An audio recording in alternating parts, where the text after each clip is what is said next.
your cousin, you wanted him to have a completely different identity than being Teddy's cousin.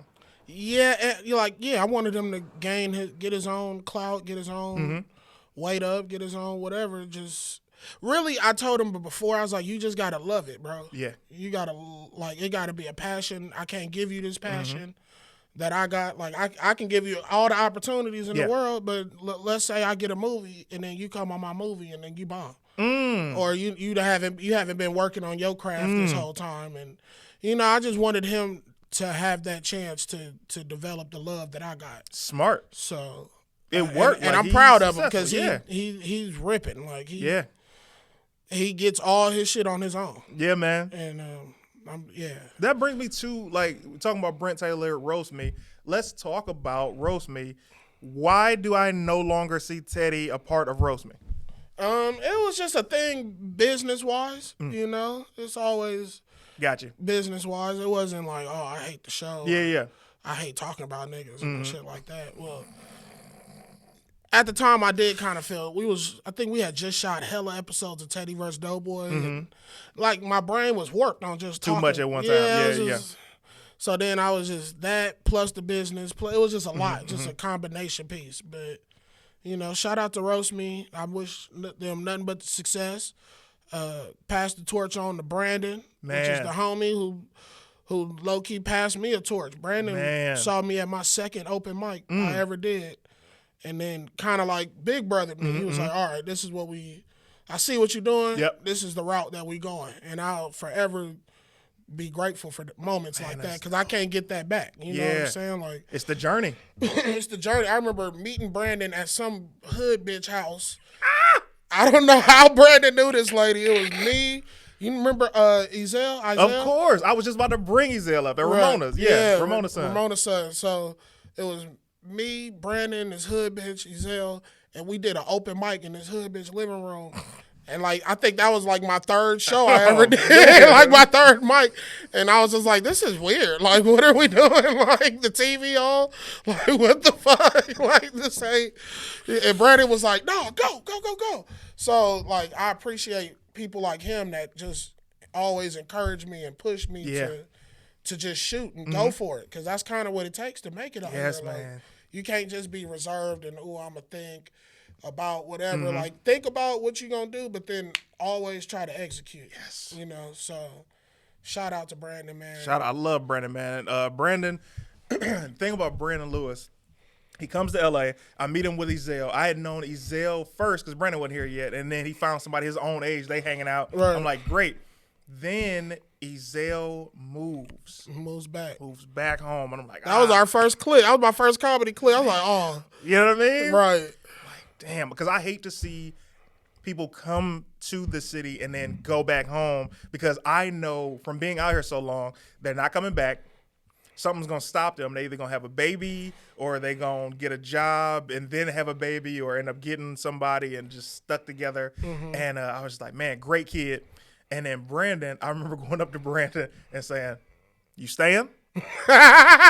And he was like, yeah, man, I ain't going nowhere, man. Wow. I was like, all right, man, let's see what you can do, bro. And he just continued being hilarious. And then everything BT Kingsley has this thing where people are going to end up where they end up, which is real. It's like you can't prevent it. If you see somebody and you're like, oh, this person should be here. If they're not meant to be there, they're not going to be there. And I'm just so happy to see everything that brother's doing. So we talked about this a little bit earlier, but now I want a definitive answer. What do you want to do? Where do you see Teddy Ray going? Okay. Movies. Now, these are stuff that you want to get casted in, but stuff that you're also creating yourself? Yeah. I want to be Tyler Perry on my block. You feel me? Like Ice Cube. I say Ice Cube because Ice Cube really married the worlds of music and comedy together so well that I like they just make different types of movies. Yeah. But I respect each of their careers and how they what it took for them to get to where they at. Yep. You know what I'm saying? Like Friday, when I learned that was the third or fourth script Ice Cube had wrote because the first ones was trash, it pumped me to keep going and not be so cocky because I sold the script a few years ago with Doughboy and they didn't pick it up, and I just felt the way about it. Like, nigga, we drop heat on you niggas. Yeah. But I just had to learn, like, God has perfect timing. Yes. So Yes. even when I'm pushing, like, keep pushing. Mm-hmm. Keep pushing. If shit happens and don't go the right way, that's not an excuse to stop. Yeah. You just got to keep pushing. So I want to do movies. I want to do fashion. Now, this is you designing, or this is you also rocking the clothes? More so designing. You know, I'm laid back. I don't really. And the clothes, it's mainly geared towards women. Okay. So yeah, I wouldn't want to. Right, nigga. I'm not finna be fan out base here gone. just in a thong, nigga, just chilling. Like, hey, how you doing? Just try to sell some shit. Try to sell some shit. Hell no, but now that's a talent. You're the first person, other than myself. Like everyone's like, yo, what are you? I got this question. I was getting interviewed maybe like a month ago. They're like, what is something that people would be surprised to know about you? I said, I'm really great at design, like fashion design, like that.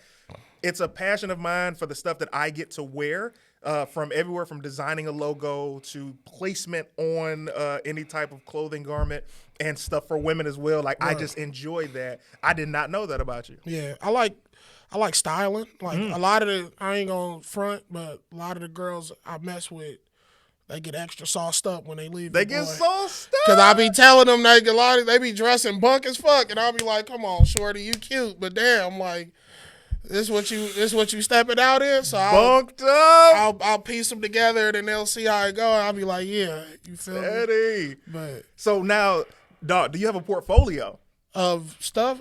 Yeah, I'm working on that right now, bro. Do it, man. Because the fashion world is different. That's why it's very different. And, you know, I'm working with a lady right now. I don't want to be too, you know. Just I'm not surface. superstitious, but it's very early in the stages. So, but that's something I extremely am passionate about. In real estate, to be honest, like I was the weird kid in high school listening to Eddie Murphy and looking up real estate online.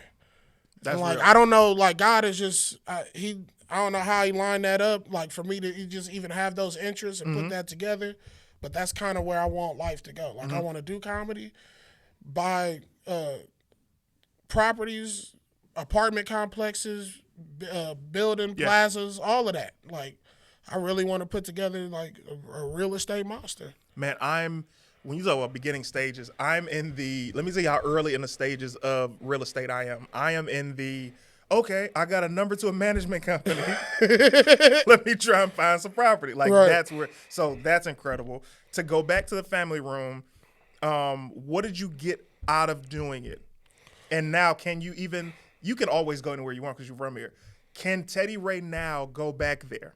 To the family room? Mm-hmm. The family room was a revolving door. Not to say like, we had a lot of great times in the family room, so they practically are family. Yeah. It just, you know, everything has a season, and we just kind of came to we had 2 seasons there. Me and Brent. We had a stuff early in our career before we was hot and had any kind of clout, which was ratchet. Like if you think the new family room that we had was ratchet, that back then it was a comedy show / stripper party. Hilarious. / buff niggas picking up bitches. Like it was just weird. I was just like, how did it get to this? Like / Chicago step night. Like the family room really used to crack. Like step night, bro. Man, it be out there line dances. Kang Wang with it. Kang Wang with it. Kang Wang, like just going crazy. But like, yeah, that was some of the funnest times in my career. But the family room really taught me just stay in the moment on stage. Cause in the hood, you gotta stay in the moment anyway, just to live. Yeah. Cause shit happen. You can't.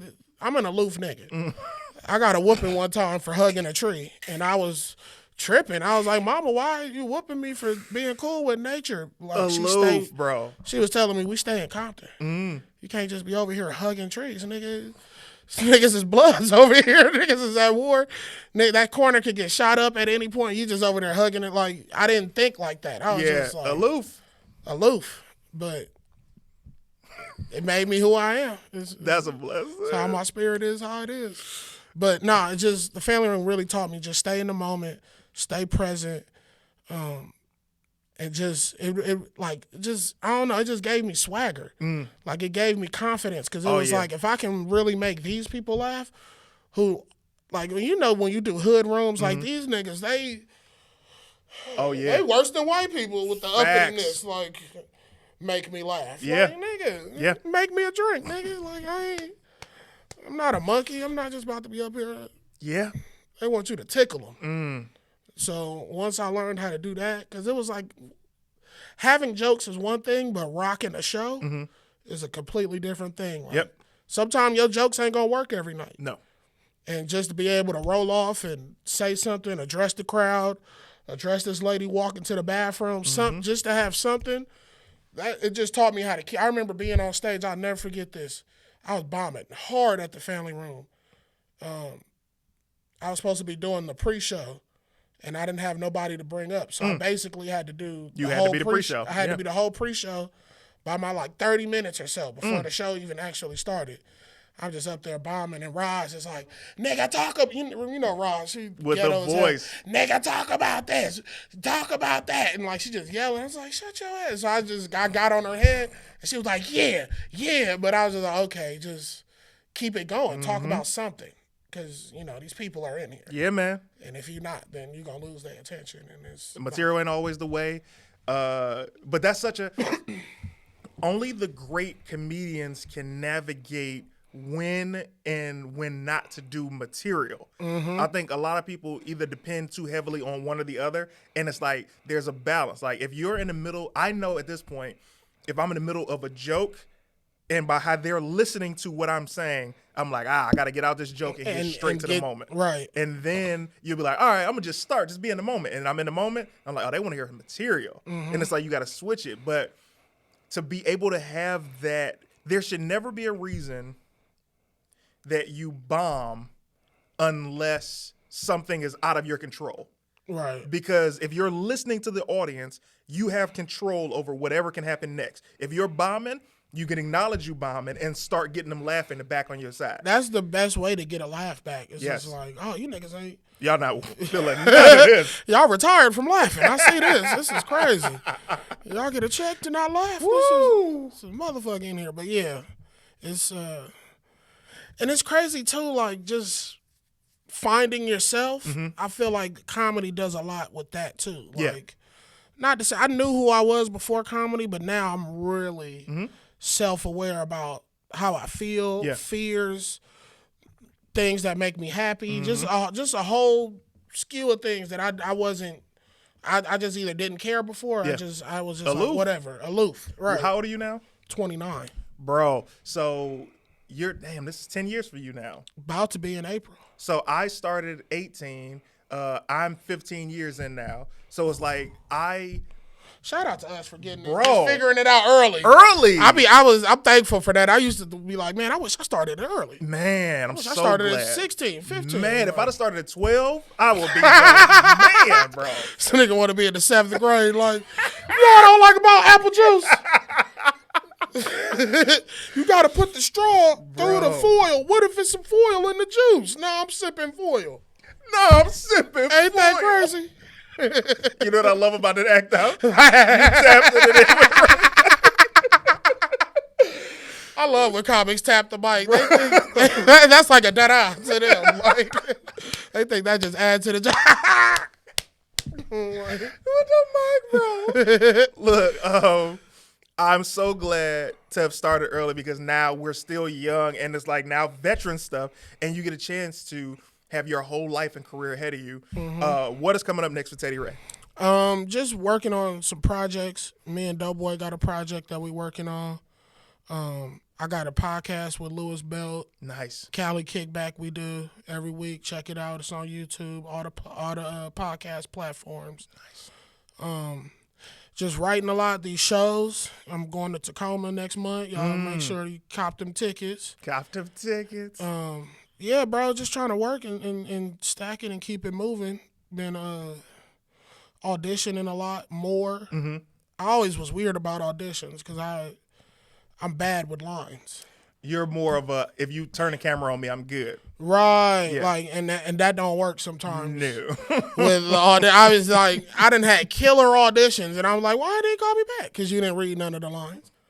I'm in there murdering. I'm hugging white people and Oh, shit. yeah, they love you. But I can't read none of I them. can't read the lines, so I just been working at doing that better. I had one last week that went very, very well. Like, I probably only missed one line. Trick of the trade, because the way your creativity goes, you're always going to be like, oh, I could say something funnier here and funnier here. Politically, in an audition room, especially if you're doing a producer session where the writer is sometimes there, you got to understand, even though you're a comedian and a writer, there are sometimes just people who just write. And if they just write, they care so much about their words that if you change too much, they're like, I don't like this guy. Right. And what is this going to be problematic for us down the line? So the smart thing to do, get in the room, do it how they want you to do it, but add your own twist at the end of it. So, for example, if the line is ball cap to the back, right? But your joke is, I told her I don't do nothing from the back unless you talking about yes first or whatever, some kind of dumb joke. Just switch it up something. Say the line and then give your joke at the very end of it, because then you've said their line and now you get a chance to show them I can create my own as well. So that shows them, oh, we can trust this guy. He's going to know this and we can depend on him. All of that within one session. So if you learn all your lines and add your jokes to the, not too many, right, but add your jokes to the end of some lines, you're good. I remember I went and did this audition that I booked for this commercial, the Samsung commercial I did, and I improv'd a lot in the audition, and it was crazy because by the time I got to set, my lines was on the script. Oh, yeah, they wrote and that I was down. like, do I get a writer's check? Nope. Like literally the closing line of the whole commercial is something that I came up with at the shit. But, you know, it was all love because that was a commercial. I'm glad you booked it. Right. Sometimes they'll just take your stuff and you don't book it. And that's why I stopped auditioning for commercials. Tell us a story, CT. I went in for an audition, bro. Nissan? No, and I won't say the brand. But it wasn't Nissan. I ended up going in and I read some lines and I gave so many different jokes, right? Didn't book it. My boy gets the audition, right? He sends me the script that they sent him, everything that I had said. I said, oh, it's like that, right? It's like that, y'all. Don't come to Hollywood, bro. You'll get your feelings hurt if you ain't strong. Super hurt, bro. You get your spirit broken. That's why these streets is full. Facts. People just out here lost in the abyss, Ubering, forgetting their purpose. Ooh, good point. But then sometimes you got to Uber to get that cash. You gotta go. Niggas got kids and shit. You feel me? Like, ladies and gentlemen, first of all, on camera, man, I am happy for everything you're doing. I love as you, well. man. Same. You are Bro, the greatest, dude. When I seen you really start to pop and figure out how to make you work online, because I noticed, you know, not to say, I know you, so I know you think very highly of yourself. You know, just on some sneak shit. Like, I bet you this nigga looks in the mirror all day. All day. It's not even an adorable nigga like Daddy. that. He loves you, and that's good. That's positive. But a lot of times people will see that and mistake it for arrogance. Oh, yeah, all the time. So I would see people try to, you know, throw a little dirt on your name or whatever, and I'm like, nah, I'm not really a fan on throwing dirt on niggas. You feel me? So I'm a fan of when somebody throws dirt, they do it to your face. Like, for example, I've always said, yo, if somebody don't rock with me, just tell me you don't rock with me. I'll respect it more. And that makes me be like, hey, how you doing? You know what I mean? Because it's like, imagine you go to somebody and be like, hey, what's up? And they be like, hey, man, I don't like you. Thank you. Because now when I hear I don't have anything, to talk to you. I don't have to fake have conversations. Man, I respect How's it. the babies? I don't give a fuck about them babies. But if somebody doesn't do it with your face, it's like, I was in front of you. Why didn't you just tell me? So it's like, yeah, the people who don't say it to your face, there's one dude that just straight up told me, he was like, hey, man, I don't like you. And I was like, oh, man, thanks. It took you back. It hurt. Like, oh. I was taken aback, bro. But it was like, it made me respect him so much. I was like, man, maybe I want to develop a friendship with this guy. But I was like, no, he just told me he doesn't like me. But, Right. you know, so it's that. But, yeah, man, everything that is going on for you, bro, God has you.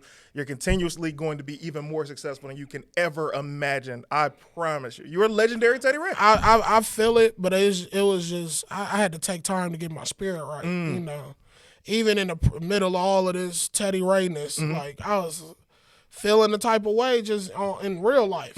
So I was, you know, I just had to get back grounded and get my spirit right. Keep the same people that have been around you before anything around you. Yeah. The new friends thing, you're going to meet some new cool people, but just remember the ones who were there before anything, and that will keep your mindset level, bro. And don't go out too much. Like, I stay in the crib. Bruh. I stay in the crib. Early comedy, I was out. You couldn't pay me to stay in the house. Now you gotta pay me to leave. Like, it's crazy. Like, it's like, hey, you try to come to the shit and kick it? What? What? Where? Now I gotta put a fit together. You got to put a fit together. I gotta be quiet. Now I gotta get my mind right to be in the public. Yep. Because I don't really like talking to niggas like that. Like, so it's just stay out the way. Get yours. You feel me? Kicking it with Clayton, yo.